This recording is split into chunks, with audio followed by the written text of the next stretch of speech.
Good morning, everyone. Welcome. Thanks very much for tuning in. This is the Kehillat Shari Torah Halacha for the day for Wednesday, July 22nd.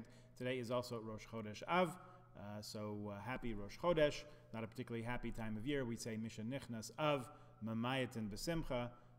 When Av enters, we decrease in joy. Others put a little comma in there very sneakily and say Misha Nichnas Av, Mamayatin Besimcha.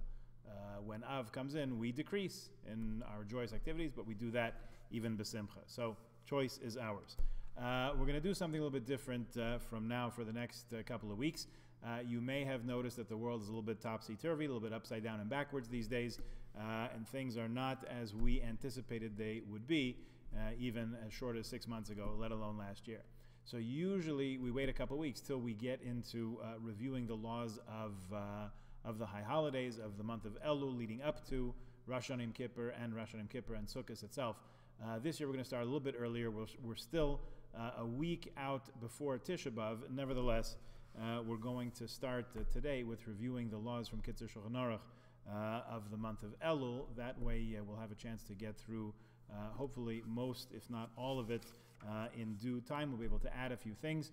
And of course, as always, if anybody has any questions or concerns, please get in touch with me by phone, by email, whatever way is good for you, and we'll try to address those concerns. And if it's of interest to everybody, we'll include that in the daily video update. Here is what Kitzur Shulchan Aruch writes about the month of Elul, which begins 1 month from today. So really, we're Shloshim Yom Kodim. We're 30 days before that, so it's not an inauspicious time. It's not improper now to start talking about Elul. Here is what the Kitzur writes. The days from Rosh Chodesh Elul until after Yom Kippur are days of divine favor and acceptance. Even though, of course, as we know, the entire year, HaKadosh Baruch Hu accepts the tshuva, the repentance of those who return to Him wholeheartedly, nevertheless, these days are without parallel and most suitable for repentance. Why? They're days of mercy and favor because on Rosh Chodesh Elul, which again, as we say, is a month from today, Moshe went up to Mount Sinai to receive the second set of tablets. Remember, the first ones were broken on Shivas B'Tammuz, and on Rosh Chodesh Elul, Moshe ascended to receive the second tablet. He remained there for 40 days, and if you count 40 days forward from Rosh Chodesh Elul, that is the 10th of Tishrei. 10th of Tishrei, of course, is Yom Kippur. That is when the tshuva, the repentance of the Jewish people was accepted, the atonement was completed. From then on, these days, since then, 3,300 plus years, these days have been designated as days of divine favor and acceptance, and the 10th day of Tishrei, as the Torah tells us, is a Yom HaKippurim. It's a day of atonement. In most communities, there is, or at least there was 150 years or so ago in Europe, accustomed to fast on Erev Rosh Chodesh Elul and say the prayers of Yom Kippur Katan.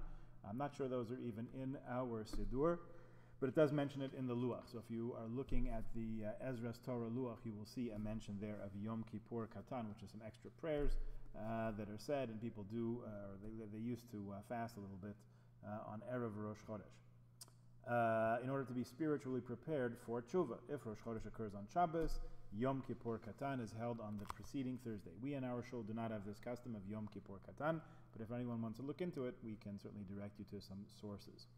The Ari, Rabbi Yitzchak Luria, whose yortzeit is coming up this week, wrote, if one did not lie in ambush, but Hashem made it happen, then I will provide.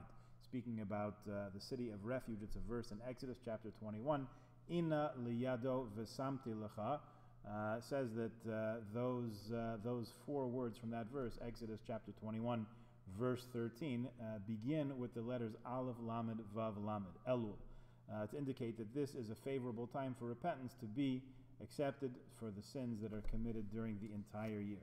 It also alludes to the fact that sins done inadvertently require repentance.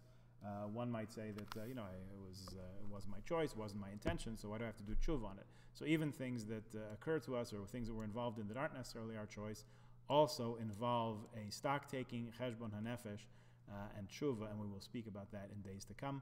Please join us for that.